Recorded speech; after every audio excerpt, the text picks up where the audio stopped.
La sesión de hoy la va a dar Michele, que ya sabéis que es experto en filosofía tomista, el conocimiento de Santo Tomás de Aquino,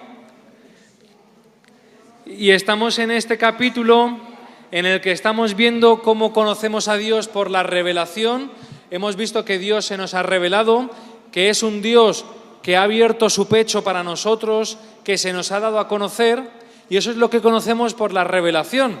En la última sesión vimos que la revelación era todo aquello que Dios nos había querido mostrar de Él y que había dos lugares principales para acceder a la revelación, que era la Sagrada Escritura y la tradición de la Iglesia. Y todo ello interpretado, sostenido y custodiado por el magisterio de la Iglesia. Bueno, pues esto es lo que hemos visto desde el punto de vista de la fe. Pero mucho antes, corrígeme tú, mucho antes de Cristo, ya Aristóteles hablaba de un primer motor inmóvil y de cómo poder llegar a darnos cuenta de que existe Dios usando la razón, pensando, lo que muchas veces no hacemos, dándole vueltas al coco, ¿vale? Entonces, hoy vamos a ver la existencia de Dios, os va a explicar Michele la existencia de Dios, cómo llegar a la existencia de Dios con la razón, ¿vale? Con esto que tenemos aquí, con la cabeza, ¿vale? Y luego la fe va a iluminar a ese Dios que podemos conocer. Yo ya sin más os dejo con Michele y cualquier pregunta, preguntarle, sabe un montón.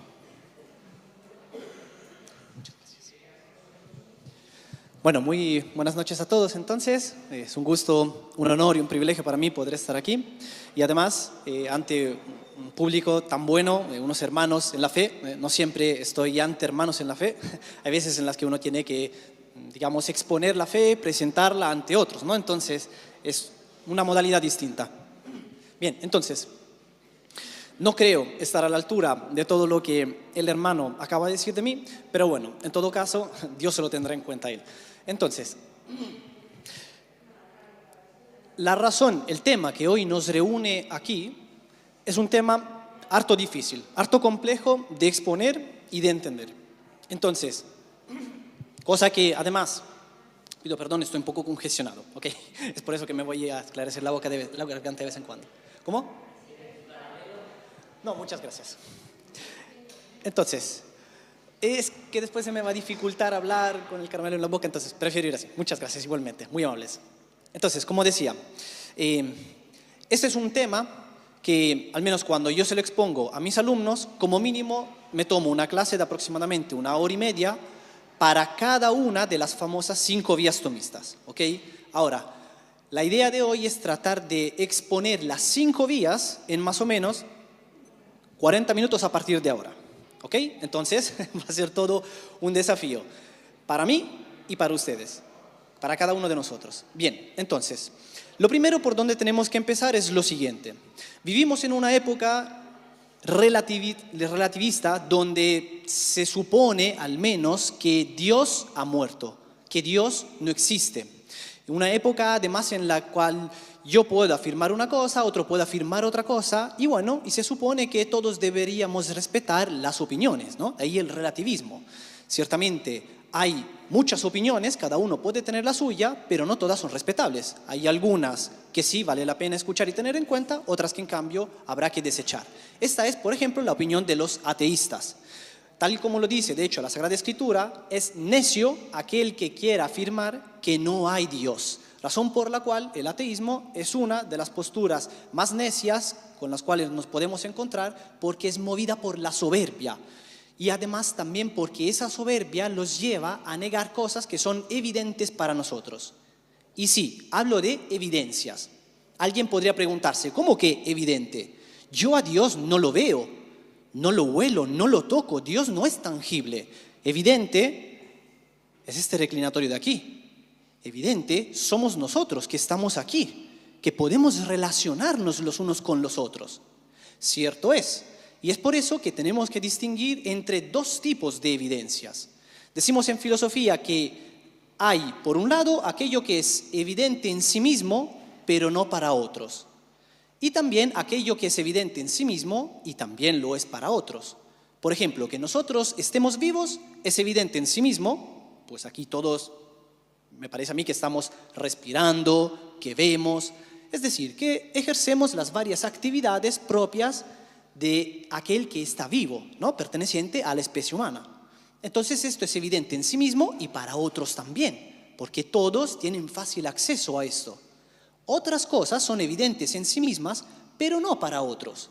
Y esto es precisamente aquello que en cierto modo da pie a que algunos nieguen que haya Dios. Pero no todo aquello que no es evidente para otro quiere decir que no sea evidente para uno mismo.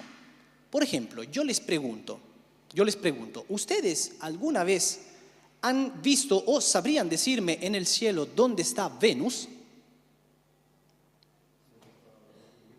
Sí, muy bien, pero ¿cuál de todas las que iluminan? La que más ilumina, dependiendo pero de la estación del año. No siempre es la que más ilumina, hay otras veces en las que son otras las que más iluminan. Entonces, al menos, para el hermano aquí presente, al menos hay un planeta que llamamos Venus, que es evidente para él. Es evidente en sí mismo que exista Venus. Y también lo es evidente para él. Lo es evidente para aquellos que tienen algunos conocimientos mínimos, por ejemplo, de astronomía. Pero para aquellos que desconocen de la astronomía, pues no es evidente. Yo les pregunto también, ¿es evidente que, veamos, por ejemplo, ¿es evidente aquello que yo llevo aquí puesto en el bolsillo de mi pantalón? No es evidente para ustedes. Para mí, sí, por ejemplo, es evidente porque yo lo puse. Entonces, yo sé qué es, yo lo puse, para mí es evidente, para ustedes no. Un par de ejemplos muy sencillos para poder entender que hay cosas que son evidentes en sí mismas, pero no para otros. ¿Qué quiere decir que sea evidente en sí mismo? Bueno, que existe, que tiene ser, que no es algo que nosotros nos estemos inventando, sino que está ahí de un modo u otro. Sin embargo, no siempre tenemos acceso a esa cosa que está ahí. Tal como, por ejemplo, si tuviéramos ante nosotros una cortina plegada sobre sí misma y un diamante en el medio, en el interior. Al comienzo no sería evidente qué hay, ni siquiera si es que hay algo en esa cortina. Pero en la medida en la que vamos desplegándola, pues poco a poco empezamos a ver primero una figura, después empezamos a distinguir más qué es, hasta que una vez que esté del todo abierta, pues ahí tendremos ante nosotros ese bello y precioso diamante. Esto es lo que significa explicar. Explicar significa desplegar para hacer evidente aquello que lo es en sí mismo, pero no para otros. Y esto es lo que nos proponemos hacer, de hecho, con Dios. Y sí, podemos explicar tal cosa, es decir, podemos demostrar. ¿Qué quiere decir demostrar? Demostrar quiere decir seguir un proceso de razonamiento a partir del cual, una vez que comenzamos, llegamos a su final. Es decir, vamos de las premisas a la conclusión de un modo inevitable. O sea, la conclusión es esa, es necesaria, es infalible. No hay otra conclusión en absoluto que se pueda presentar como alternativa. Además, la demostración, como razonamiento, tiene otra peculiaridad, que si son verdaderas sus premisas, así como lo es necesario el pasar de un juicio, de una proposición en otra, también será necesaria la verdad de su conclusión. Es decir, vamos a poner un par de ejemplos para que podamos entendernos. Y esto sirva a modo de preámbulo para que después podamos entender todo lo que tenemos que afirmar acerca de la demostración de Dios. Si yo les dijera a ustedes, todos los cuadrados son figuras geométricas, ¿qué contestarían? ¿Sí? ¿No? ¿Verdadero o falso? Sí, ¿verdad? Bien. Segunda premisa. Todas las figuras geométricas son circulares. No. Muy bien, perfecto, no. La segunda premisa es falsa. Pero vamos a la conclusión. Dijimos, primero, todo cuadrado es una figura geométrica. Después, toda figura geométrica es circular. Finalmente, la conclusión sería, todo cuadrado es circular. La conclusión es falsa. Pero se sigue, o sea, deriva de las premisas. El razonamiento en sí, en cuanto a su estructura, es correcto, pero es falso. La demostración, precisamente, lleva consigo las dos patas, por así decirlo, las dos alas, por decirlo de otro modo, propias del razonamiento. Es decir, el razonamiento es correcto en cuanto a su estructura, como pasamos de una premisa hasta finalmente la conclusión, pero además también tiene de suyo el que sean verdaderas. Entonces, si yo les dijera, por ejemplo, todos los hombres son mortales, ¿verdadero o falso? ¿Qué dirían? Verdadero. Luego diría, Sócrates es hombre. Bueno, también verdadero. Entonces, Sócrates es mortal. Perfecto, este es el ejemplo por antonomasia que usamos en filosofía. El razonamiento va de una premisa en otra hasta la conclusión de un modo correcto y válido, y también es verdadero tanto cada una de las premisas, así como también de modo necesario la conclusión. Es decir, no hay alternativa, solo existe una conclusión posible y encima es verdadera. Bueno, esto es lo que trató de hacer Santo Tomás de Aquino, como lo solemos decir aquellos que seguimos su escuela filosófico-teológica, el más santo entre los sabios, el más sabio entre los santos, el único que ostenta el título de doctor común y doctor angélico en la Iglesia Católica, y además ha aconsejado y hasta incluso ordenado el ir a él para tratar de entender mejor cuestiones filosóficas y teológicas por más de 80 papas y por múltiples concilios católicos. Entonces, esto es para que podamos entender de quién estamos hablando, a quién estamos haciendo referencia. Pues esto fue lo que él trató de hacer en la medida en la que propuso esas famosas 5 vías tomistas, de las cuales seguramente muchos de ustedes habrán oído hablar. Vías que entonces son caminos, que se presentan como, digamos, con cierta autonomía relativa, o sea, los podemos usar en conjunto o también los podemos usar por separado, para demostrar que hay Dios. Entonces, los razonamientos parten de unas premisas y llegan a unas conclusiones de modo necesario, y además esas conclusiones son verdaderas. Razón por la cual cuando se aparecen ante el intelecto no puede hacer otra cosa que asentir a esas conclusiones verdaderas, porque el intelecto necesariamente quiere la verdad. Así como, por ejemplo, nuestros ojos quieren ver los colores, entonces llega la luz e ilumina todas las cosas dándole colores. Entonces nuestros ojos quieren ver. Si los cerramos, ¿qué hago? No puedo, no me puedo mover, ¿no? Lo mismo, nuestro oído quiere escuchar. Es decir, estos atributos que Dios nos ha dado funcionan de un modo según una naturaleza específica, una naturaleza que le ha sido dada, y no pueden querer otra cosa. Lo mismo el intelecto quiere la verdad, se ordena a esta. Así que siempre que el intelecto encuentra la verdad, siempre que la reconoce evidentemente, a menos que se introduzca algún error por el cual no se pueda reconocer la verdad, entonces habrá de asentirse a esta verdad. Entonces, las 5 vías, que son 5 caminos, como decíamos, para poder llegar a Dios. Pero de nuevo, a Dios yo no lo veo, a Dios yo no lo toco, yo no hablo con Él directamente, al menos tal y como estoy hablando con ustedes ahora mismo. Y sin embargo, ¿cómo es posible entonces que digo que puedo demostrar con esa certeza, más certeza aún que la de las matemáticas, que hay Dios? De la siguiente manera. Esto en filosofía los llamamos demostraciones que van de los efectos a las causas. Es decir, en lugar de empezar con una causa, como por ejemplo, o sea, un principio, ¿no?, que nos diga algo del tipo, todos los hombres son mortales, vamos precisamente de las cosas que nosotros experimentamos en el día a día. Entonces yo experimento esto, yo experimento a cada uno de ustedes, me experimento a mí mismo, cosas tangibles que conocemos todos nosotros a partir de los sentidos. Entonces yo, cosas que veo, cosas que huelo, cosas que oigo, cosas que recuerdo, cosas que saboreo, que gusto, cosas que imagino, ¿ok? Y así con todos los sentidos que nosotros tenemos, a partir de esto es que finalmente llegamos a Dios. Antes de seguir con estas 5 vías, ¿por qué, podría preguntarse alguien, deberíamos demostrar tal cosa? ¿No sería suficiente simplemente con el aceptarlo porque me lo dice, por ejemplo, el sacerdote cuando vengo a misa? ¿No sería mejor simplemente atender a la Biblia, yo la abro, me dice que hay Dios y bueno, lo acepto? Sí, eso está muy bien, claro que sí, eso es muy bueno, pero es bueno para aquel que ya cree, no es bueno para aquel que no cree. Para aquel que no cree, partir de la teología, partir de la fe, es una tontería básicamente. ¿Por qué?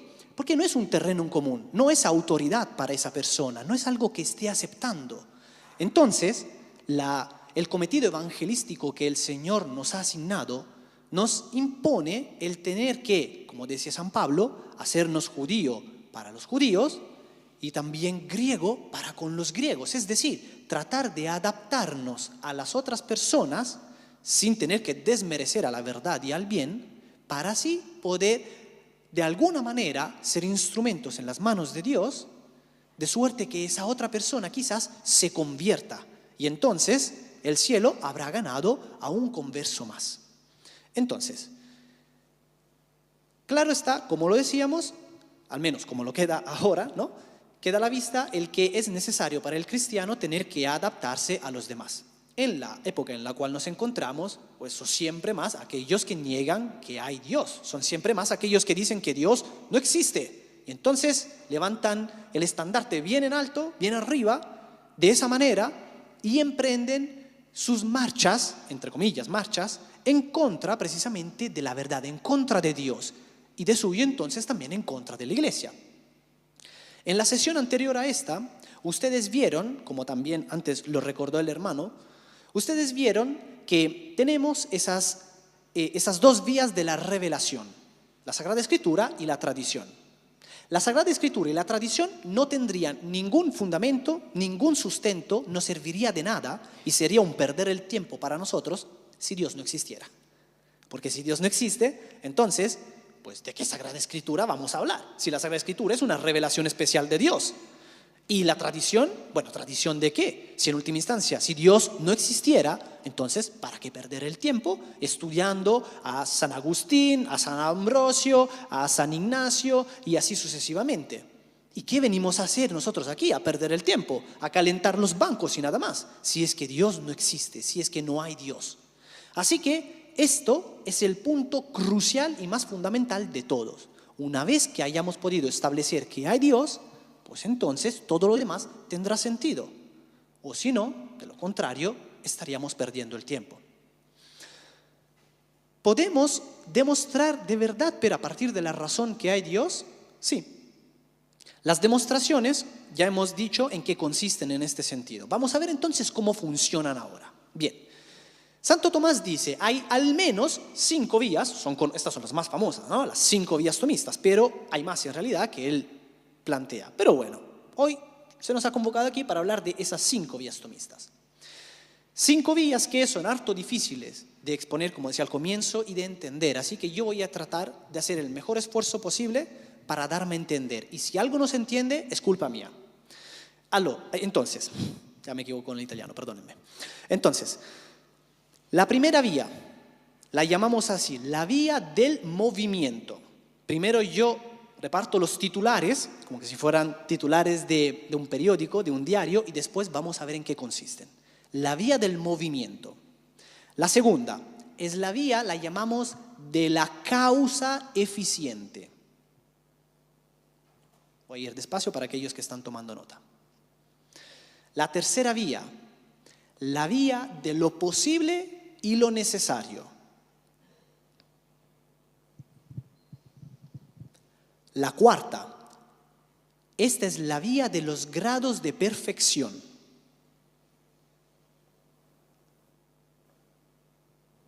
Y la quinta vía, la última, estas 5, habría más como decía, pero bueno, la última de la lista de hoy, es la vía de la finalidad.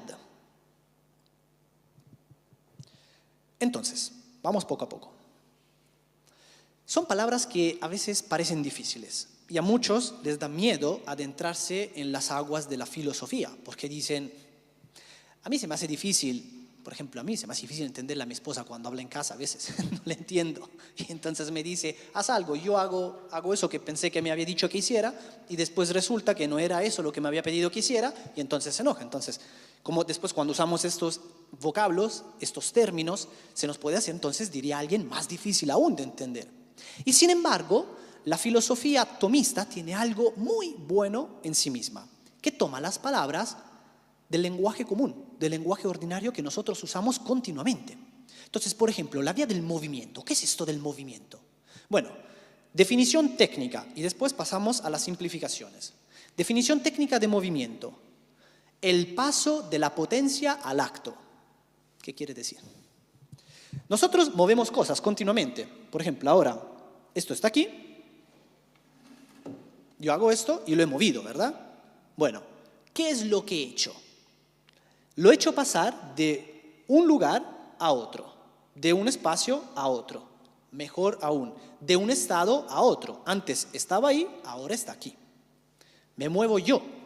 Acabo de cambiar mi estado. En este caso es un estado de ubicación, de lugar, pero es un cambio de estado. Es decir, tenía una potencia, una capacidad. Si yo estoy aquí, estoy vivo, estoy bien, ¿tengo la capacidad de dar un paso al frente si es que quiero? Sí, y acabo de hacerlo. Entonces he actualizado una capacidad. Esto es lo que significa pasar de la potencia al acto, moverse. Actualizar, esta palabra también un tanto rara, en realidad la usamos continuamente. Tenemos el teléfono, nuestro móvil, ya no me funciona WhatsApp. ¿Por qué no me funciona WhatsApp? Le falta la actualización, actualízalo, cambia el teléfono, porque si no, no te va a funcionar el teléfono. O si no, tenemos que actualizar, no sé, un determinado conocimiento. Y entonces la empresa me manda a que realice un curso de formación. Y entonces me actualizo de nuevo. Paso, tengo una capacidad a la cual le doy ser. Pasa de un estado a otro estado. Esto significa movimiento, la vía del movimiento. Y entonces nosotros encontramos que todas las cosas que nosotros experimentamos por los sentidos, empezando por ahí, por lo más sencillo, todas las cosas se mueven. Entonces nosotros respiramos. Después iremos a comer, iremos a cenar. ¿Y qué haremos después? Bueno, comeremos y después haremos la digestión. Y después nos iremos a dormir. Y nuestra Tierra, nuestro planeta, se mueve, ¿verdad? Entonces también va cambiando su estado, se actualiza. Ahora es de noche y mañana, Dios quiera, será de mañana, ¿no? Saldrá el sol. Entre muchas comillas, saldrá el sol. En realidad, la Tierra girará alrededor del sol, ¿no? Espero que convengamos todo en esto. Bien, entonces, las actualizaciones, los movimientos, los tenemos en absolutamente todas las cosas pertenecientes a este universo, porque el movimiento es lo más propio de todo aquello que es material. Entonces, Santo Tomás dice, el fuego calienta, ¿verdad? Bueno, ahora esto lo tenemos aquí, que es de madera. Ya lo he tomado como ejemplo por antonomasia esto ahora. Entonces, esto es de madera. Y supongamos que, por desgracia, se me cae, bueno, ya están apagadas las velas, ¿no? Pero bueno, supongamos, alguna vela se cae aquí y esto, bueno, se termina inflamando y se quema.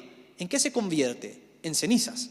Entonces, se ha actualizado, se ha movido, ha pasado de un estado a otro estado. Ahora estoy vivo, pero podría salir a la calle, cruzarla, al cruzarla se me podría parar el corazón y pues entonces yo pasaría de ser hombre a ser cadáver. Entonces me habría movido. Y después tenemos el caso de una planta. Una planta primero es pequeñita y después va creciendo y se convierte en árbol. Entonces se ha movido. Y así sucesivamente con todas las cosas en la vida. Entonces, las cosas, pregunta, ¿se pueden mover a sí mismas? Bueno, ahora evidentemente esto no nos va a dar tiempo poder demostrarlo, así que me tendrán que creer. Las cosas no se mueven a sí mismas. ¿Por qué? Porque el paso de la potencia al acto siempre requiere de alguna otra cosa que lo actualice, que le haga moverse. ¿Por qué? Porque todo aquello que está en potencia, valga la redundancia, no está en acto. ¿Qué quiere decir que no esté en acto? Quiere decir que no tiene realidad. Eso es el acto en filosofía y lo usamos de hecho así también a menudo en el lenguaje ordinario, cuando hablamos en el día a día. Hablemos de los actos, por ejemplo, de los hombres, o sea, de realidades en lo que refiere a obras que sean hechos. O esta es una acta notarial, por ejemplo, que me indica que tal cosa que antes no era de mi posesión, ahora sí es de mi posesión. Bueno, entonces, ¿qué es? Es una realidad que me confiere algo que yo antes no tenía. Bien, entonces, como lo vemos, son palabras que tomamos del día a día. Así que todo aquello que está en potencia no tiene todavía realidad. Y si no tiene realidad, Pues no se puede dar la realidad a sí mismo, porque para darse la realidad a sí mismo, primero tendría que ser real. Pero si es potencia, no es real. Entonces, necesita de otra cosa que le haga moverse, de otra cosa que haga que pase de la potencia al acto. Dice Santo Tomás, dado que no se puede regresar infinitamente en lo que refiere a las causas que mueven, o sea, las cosas que permiten que se pase de la potencia al acto, entonces, porque aquí estamos hablando del ser, ¿ok? Pues entonces hemos de llegar a un primer motor inmóvil. ¿Qué quiere decir motor inmóvil? Bueno, inmóvil, que no se mueve. Motor, ¿qué quiere decir? Es algo que mueve, o sea, que tiene capacidad de mover a otros, pero que éste no se mueve a sí mismo. ¿Por qué no se movería a sí mismo? Porque es el ser. Y el ser no está sujeto a cambio de ningún tipo. Nosotros tenemos ser, pero no somos el ser. Cuando se es el ser, pues el ser es y no puede no ser. Tampoco puede tener algo, tampoco puede adquirir realidades, porque si ya es el ser, lo tiene todo. Esto es muy abstracto, es un poco difícil, ¿verdad?, de entenderlo. Y sin embargo, piénsenlo ustedes. Ahora mismo estamos en el presente. ¿El presente cómo es? El presente tiene, no sé, tiene futuros, pasados. El presente es presente, ¿verdad? El futuro sí tiene sus propios tiempos, ¿no? Tenemos un futuro próximo, futuro remoto. El tiempo pretérito, el pasado, también lo mismo, ¿no? Por ejemplo, el próximo, el remoto, ¿no? Y así sucesivamente. Tampoco vamos a dar una clase ahora de gramática. Pero para que se pueda entender, cuando hablamos del presente, el presente es simple. ¿Por qué? Porque el presente es. Y aquí tenemos de hecho un vestigio del ser de Dios. Porque Dios, dado que es simple, simplemente es eso, es. ¿Qué quiere decir que Dios sea el ser? Que todas las perfecciones, que todas las verdades, que todas las bondades, todo el bien, todo eso está en Dios, porque todo eso es Dios. Solo que nosotros, conocemos la realidad de un modo multifacético, ¿no? Entonces nosotros conocemos que hay muchas cosas, y sin embargo, todas esas en última instancia tienen el ser porque lo han recibido de aquel que es el ser. Y así entonces tenemos este primer motor inmóvil, que, cierto es como lo dijo antes el hermano, ya Aristóteles en su época, en el IV siglo antes de Cristo, habló del primer motor inmóvil. Aristóteles, un pagano, un griego que no tenía ni idea de cristianismo, pero ya había avanzado a algunas de estas conclusiones. Ahora, el motor inmóvil de Aristóteles no es el mismo que nosotros aquí estamos planteando, porque ese motor inmóvil de Aristóteles era parte de este universo. Nosotros, en cambio, decimos que Dios ha creado el universo. ¿Por qué decimos tal cosa? Porque el universo también se mueve. Entonces, requiere de que se tenga que fundamentar en el ser. Así que tenemos a Dios que está fuera del universo y lo crea. ¿Por qué lo crea? Porque es el ser. ¿El ser puede dar el ser? Sí, porque todo lo que es viene del ser. Las cosas no vienen del no ser. El no ser, la inexistencia, es eso, es nada. Entonces, no puede la inexistencia dar la existencia. No puede la nada dar el ser. El ser solo puede venir del ser. Si nuestro universo ha recibido el ser, y sabemos que ha recibido el ser porque se mueve, entonces, en última instancia, lo ha recibido de Dios. Así que ahí tenemos la explicación, la primera vía. Ya hemos llegado a Dios de una primera manera. La segunda manera se parece mucho, entonces ahora vamos a ir mucho más rápido. La que decíamos la causa eficiente. ¿Qué es causa eficiente? Bueno, lo de la eficiencia, ¿no? También lo tenemos continuamente en el día a día. Entonces, por ejemplo, tenemos a nuestros empleadores que nos dicen, necesito que te des prisa, amigo, que tienes que ser eficiente. Tampoco es que puedes tardar 2 horas en hacer este trabajo, tienes que ser más rápido. Necesito tu eficiencia. ¿Qué quiere decir eficiencia? Bueno, en este caso eficiencia quiere decir que se pueda hacer algo en la mejor de las maneras. Entonces, esto llevándolo a lo que es el terreno de la filosofía, decimos que es causa eficiente aquello que le da el ser por primera vez, o sea, que le da el existir a otra cosa. Entonces, el carpintero que hizo este banco es causa eficiente de este banco. ¿Por qué? Porque antes no existía este banco. y ahora existe. Entonces, ¿quién lo hizo? El carpintero. Todos nosotros aquí somos hijos, supongo, ¿no? Somos hijos de nuestros padres. Entonces, ¿quién nos ha hecho a nosotros? Pues nuestros padres. Entonces, ellos son causa eficiente de nosotros mismos. Y así con el resto de las cosas. Las cosas no se dan el existir a sí misma. Ya no solo hablamos de movimientos como en la primera vía, sino que ahora vamos a hablar de algo más fundamental aún, el existir en sí mismo. Entonces, dado que nadie se da el existir a sí mismo, porque para darse el existir a sí mismo tendría que existir previamente, pero si no existe, ¿cómo se puede dar el existir a sí mismo? Tal cosa es imposible. Entonces, así también vemos toda una serie de cosas que suceden con las que nosotros nos encontramos en la realidad, y así vemos cómo, dado que nada se puede dar el existir a sí mismo, tenemos que llegar hasta una primera causa eficiente, o sea, un primer agente, el ser que ha dado la existencia a todo lo que existe. Y así entonces, de algo tan sencillo como un banco hecho por un carpintero, llegamos a Dios. Tercera vía, la vía de lo posible y lo necesario, que reza lo siguiente. Hay cosas ciertamente que son posibles. Por ejemplo, es posible que yo, escriba un libro. Es posible que, mañana otra vez nos volvamos a encontrar todos aquí en la iglesia. Es posible que mañana no salga el sol. También es posible. Nosotros lo damos por descontado, pero es posible que tal cosa no suceda. Muchas cosas son posibles. ¿Qué quiere decir cuando hablamos de lo posible? ¿De qué estamos hablando?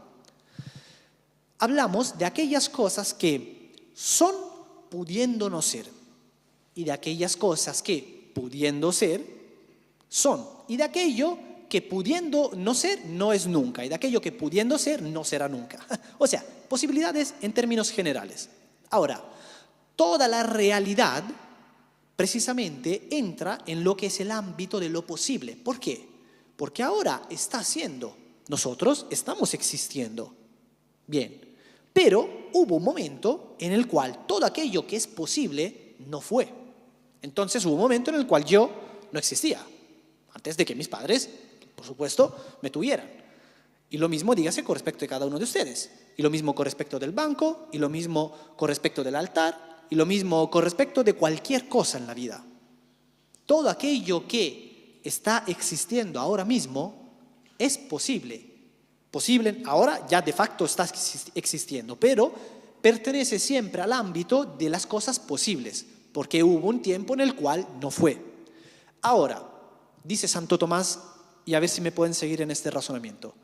Si absolutamente todas las cosas fueran posibles y no existiera lo necesario, entonces hubo un tiempo en el cual nada existió.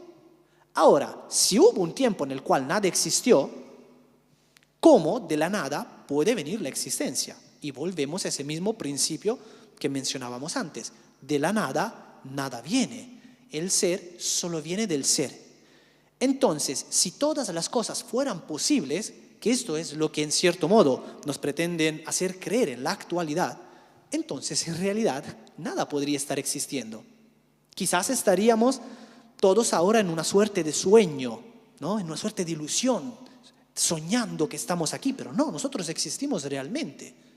Entonces, si todas las cosas que nosotros experimentamos son posibles, en algún momento no fueron, pues necesitan entonces de otro que tiene que haberles dado, como lo veíamos en la segunda vía, la existencia. Ahora, este que le dio la existencia no puede ser posible también, sino que necesariamente, valga el juego de palabras, necesariamente ha de ser necesario. ¿Qué quiere decir necesario? Necesario quiere decir que no puede no ser, que es y es imposible, no hay ni siquiera la más mínima posibilidad de que no sea, de que no exista. Así que tenemos que aquello que es necesario es aquello a lo cual llamamos Dios. Cuarta vía.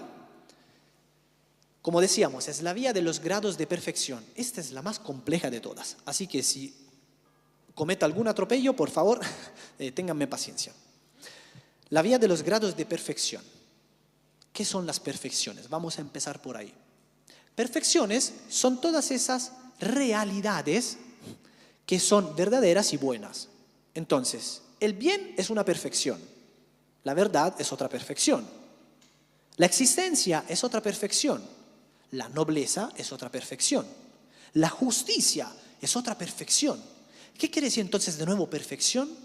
Todo aquello que es real. Ojo, no todo aquello de lo cual tengamos experiencia, sino todo aquello que es real. Todo aquello que tiene ser. Eso es entonces una perfección.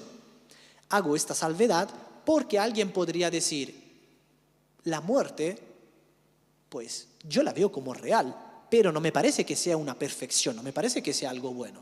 Y tiene razón, de bueno no tiene nada. Entonces, ¿qué es? Bueno, no es una realidad, sino una experiencia. Se pueden tener experiencias de cosas no reales. ¿Qué quiere decir que no sea real? Quiere decir que no tiene ser. La muerte es una privación. Es la privación de lo que sí es una perfección, en este caso, de la vida.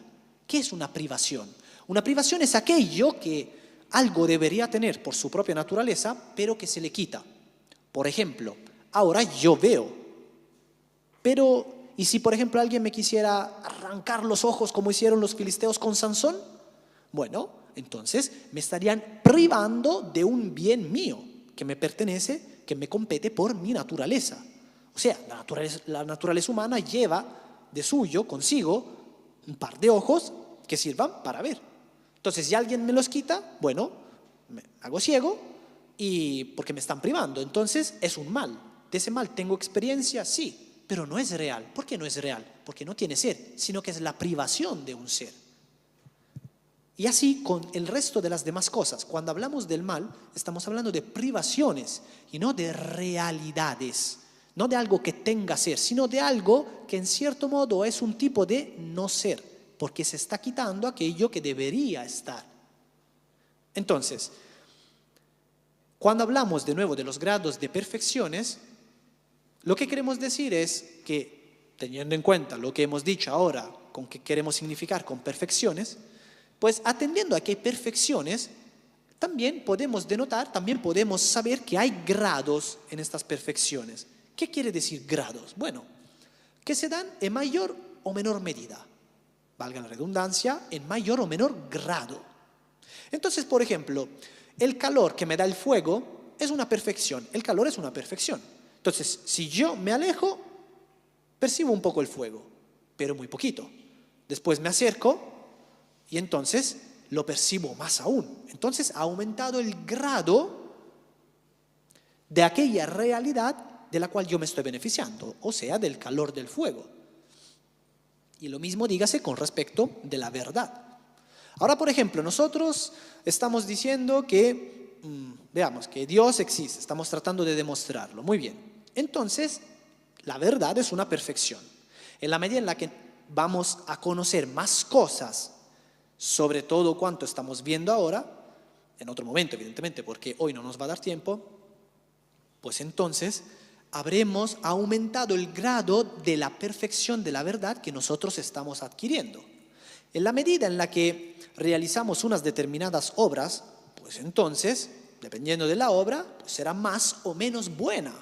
Entonces, por ejemplo, no sé, veamos, un tipo como yo tiene un grado de bondad, más menos que más, pero bueno, algún grado de bondad tiene.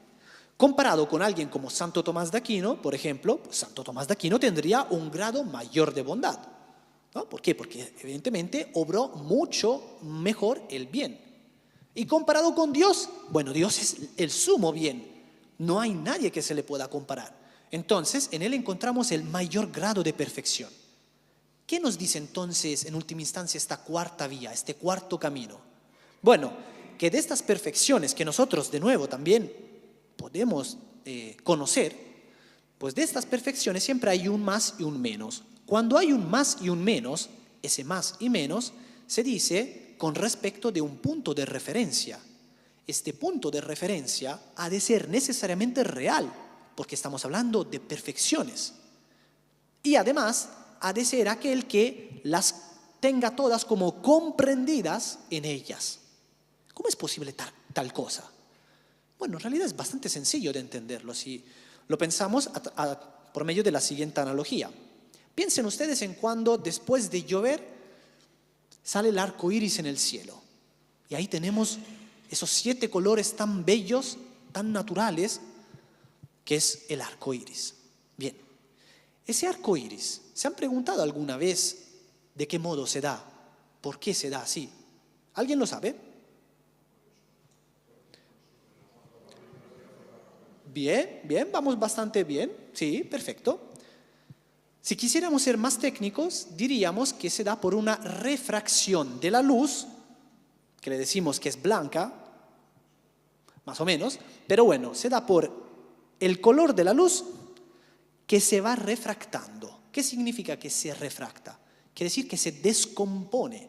Y ahí es cuando, entonces, al pasar por las gotas de agua que todavía se encuentran cayendo, esas gotas de agua funcionan, digamos, a modo, se me escapa la palabra ahora, exacto, gracias, a modo de prisma, muchas gracias, a modo de prisma, y así entonces tenemos los 7 colores del arco iris. Así que esos 7 colores, antes de esa refracción, ¿dónde estaban? Bueno, todos comprendidos precisamente en la luz. Pero la luz es una, y después tenemos 7. ¿Cómo es posible tal cosa? Y bueno, porque la luz, al ser más perfecta que esos 7 colores de modo individual cada uno, entonces los puede incluir, los puede comprender a todos en una sola. Entonces pasamos de la multiplicidad a la simplicidad. Y esto es lo que queremos decir con los grados, con la vía de los grados de perfección que expone Santo Tomás. Dice, hay muchas perfecciones con las que nosotros nos encontramos en la realidad. Todas estas perfecciones, en última instancia, se comprenden todas en lo que hemos dicho hasta ahora, en el ser. Y a esto es aquello a lo cual nosotros, o todos, él dice todos, en la actualidad tendremos que decir nosotros, porque ya no todos, llamamos Dios. Quinta vía, y ya con esta terminamos. La vía de la finalidad, o de la teleología, llamada de varios modos. En última instancia, atiende ahora a ese punto final que tiene cada cosa por su propia naturaleza. Es decir, Santo Tomás razona de esta manera, dice, las cosas no se dan, ni tampoco se dirigen hacia un fin por sí mismos.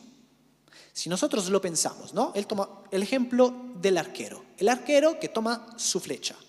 Pues la flecha no se da la finalidad, ¿no? No se da la dirección con ese punto final al cual tiene que llegar por sí misma, sino que el arquero es quien se lo da. Entonces, precisamente, pone así, ¿no? Y apunta. Bueno, y después deja ir la flecha. Y la flecha finalmente, dependiendo evidentemente de la habilidad del arquero, dará en el blanco o no. La idea es que dé en el blanco. Ahora, la cuestión es que no solo no se dio la finalidad, sino que tampoco se dirigió a sí misma hacia esa finalidad. Las dos cosas las hizo el arquero. Y así con todas las cosas en la vida. Entonces, Santo Tomás dice, bueno, veamos el caso, por ejemplo, de los animales. Los animales que no tienen voluntad, y él adrede toma el caso de los animales y otros, digamos, y otras cosas que no sean las personas, porque más fácil sería, digamos, con la voluntad, ¿no? Con la voluntad del hombre. Pero cuando algo no tiene voluntad, entonces es más difícil de probar esta finalidad. Entonces dice, bueno, los animales, las plantas, las piedras, el sol, la tierra, las estrellas, todas las cosas en las que nosotros podamos pensar, que no se pueden dirigir a sí mismas porque no tienen voluntad, sin embargo, se dirigen hacia un fin una y otra y otra y otra vez.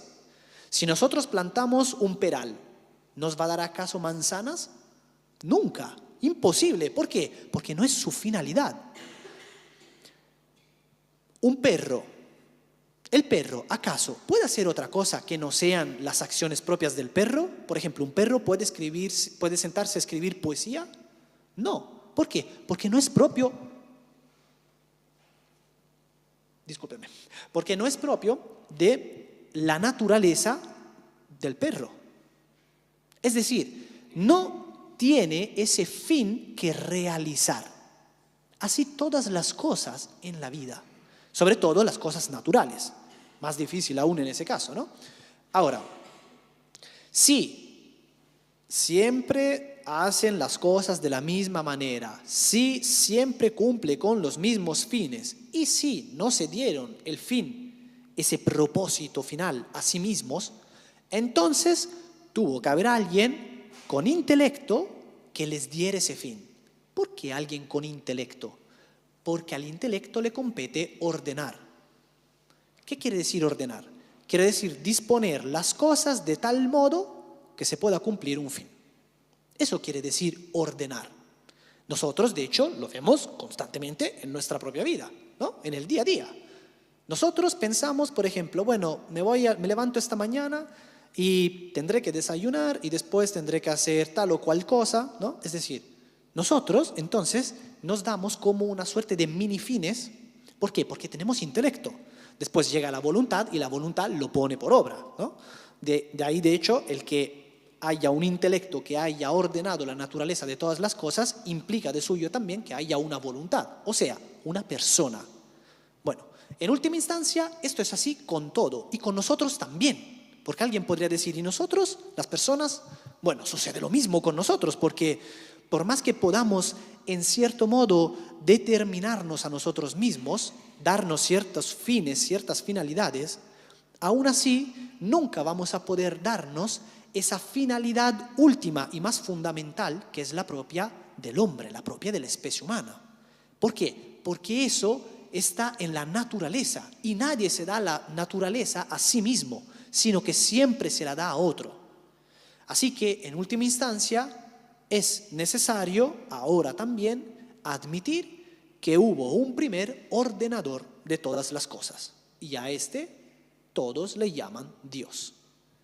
Así que, por medio de estas 5 vías, llegamos de nuevo de modo necesario por 5 veces a que hay aquello a lo cual en teología, desde la fe, llamamos Dios.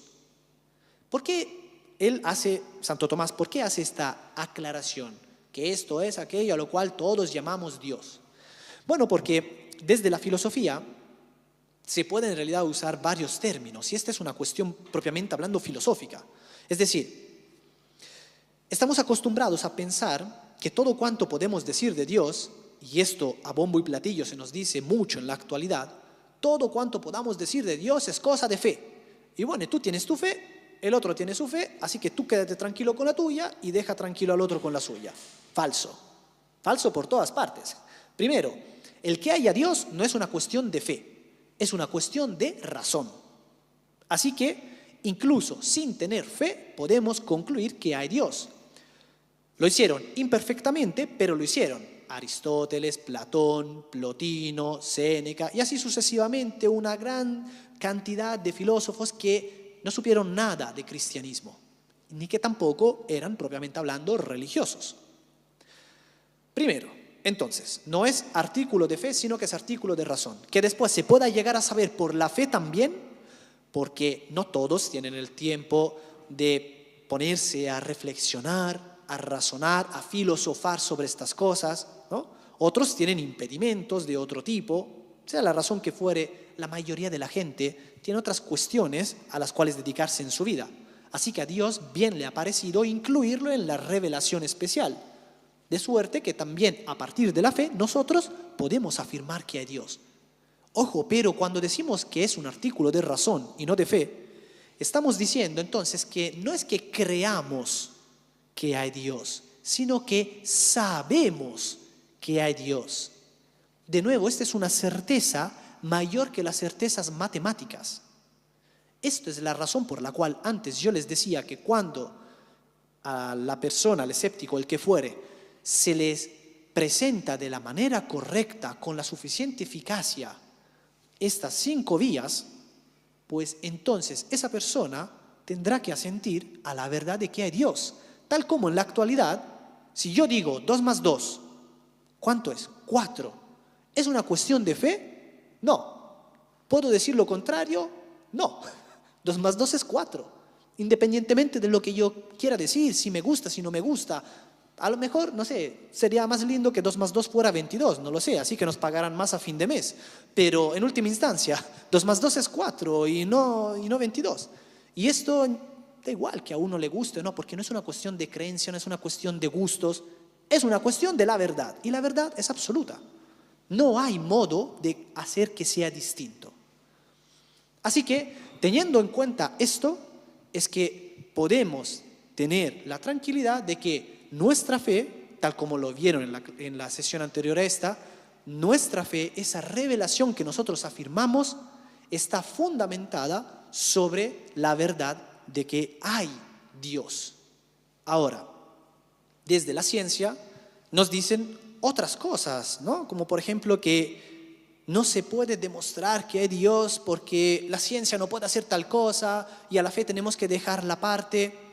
Bueno, son un montón de tonterías que algunos dicen de vez en cuando porque justamente no se han adecuado a la fe, pero no es aquello que tendremos que ver en esta sesión, sino que ustedes lo verán en la próxima sesión, teniendo en cuenta que de aquí es de donde hay que partir, porque si hay Dios, entonces se puede hacer ciencia.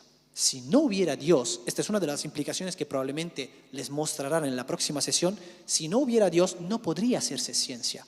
¿Por qué? Porque no habría una verdad absoluta, no habrían parámetros reales, puntos de referencia a partir de los cuales poder hacer ciencia, poder adquirir conocimiento sobre la realidad.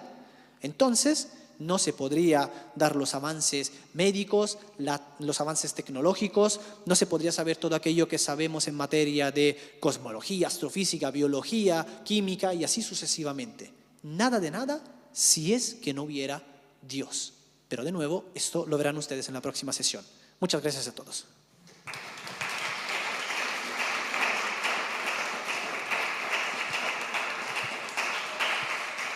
No sé si alguien tiene preguntas. Muchas gracias, hermana.